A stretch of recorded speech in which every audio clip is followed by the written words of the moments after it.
You have to want something so big that it wakes you up in the middle of the night.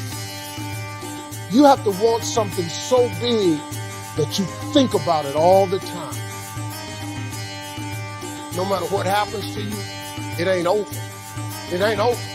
Ain't no such a thing as over. As long as God wakes you up, that means he ain't through with you yet. You got a shot to correct it and get it right. Even when you lose, it's okay to lose, but you can never get caught.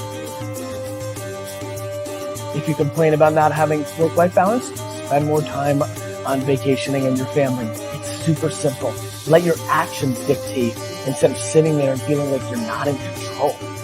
And why? Because as Malcolm X said, the future belongs to those who prepare for it today.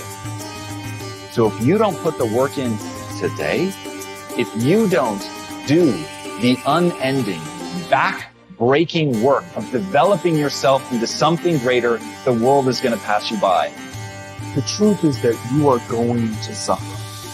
But the way to deal with suffering is accepting that suffering and then recognizing that it is suffering, accepting it, and then letting it sort of have its say and then moving on.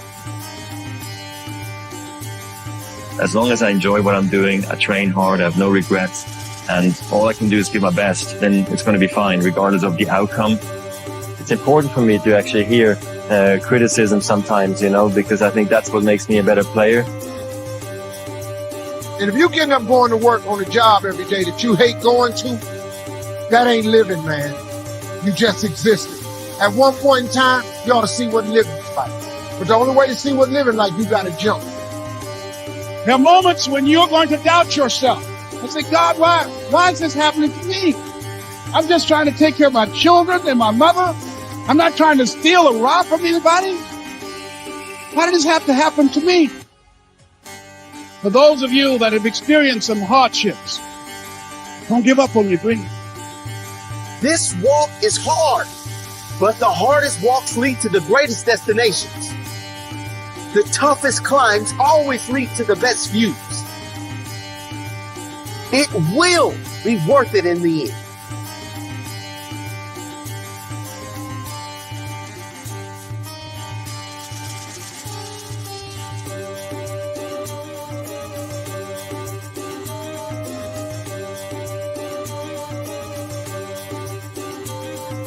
As Ernest Hemingway noted, the world breaks everyone, and afterward, many are stronger in the broken places. You have to be grateful for what you can get. Plain and simple. Like, be grateful for what you have, because that's, like, we're lucky to even be here. You have to start in that mindset. It's like, you can't. That's the problem with social media right now, is that you're comparing yourself to people that have like this large success, and you're like, I want to play there. But you first have to go with what you have in front of you and make that meaningful. I don't care how hard you fail. I don't care how many times you fail the test. I don't care if nobody don't believe in you. It only takes you believing in yourself to get this thing done. As long as you believe in you, you got the right mindset, you got the right attitude, you can have whatever you like. But if you fall, I need you to fall forward. I need you to fail forward. Every one of us who's a goal achiever sets goals, but very few people think about the obstacles that are there and them overcoming the obstacles. To understand, the only difference between the possible and the impossible is your set of skills, a belief in yourself. Getting better isn't a hack or a trick or a one change that you need to make. That most of you say you want to be successful, but you don't want it bad. You just kind of want it. You don't want it bad and you want to party. You don't want it as much as you want to be cool. Most of you don't want success as much as you want to sleep.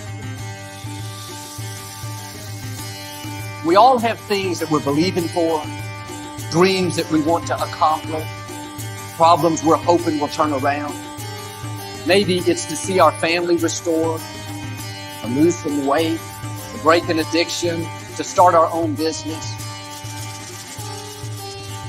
But sometimes as it goes on, month after month, even year after year, we don't see anything changing. It's easy to get discouraged and think, it's never going to happen. This is as good as it gets. I'll just learn to live with it. We all go through disappointments, setbacks, loss. Pain is a part of life. It's easy to get discouraged, even bitter. Think, why is this happening to me? But my question is, why isn't everyone? To me, it comes down to the strategies that you use. There really isn't anything objectively good or bad. There isn't anything that happens to you that can't be overcome. There isn't anything that could happen to you. Anything. You can't afford not to be you. You can't afford just to go to work so you can get a check. You cannot afford not to see what your greatest is. You can't afford not to put your foot all the way down and see what you can get out of life. You can't afford not to be you. If you're still in the game, which means if you're in the game and there's still time in the game, still time left in the game, you can still win the game.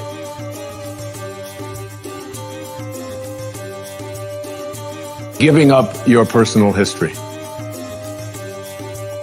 And I learned it from a man named Carlos Castaneda, who once said that one day, he said, I finally realized that I no longer needed a personal history.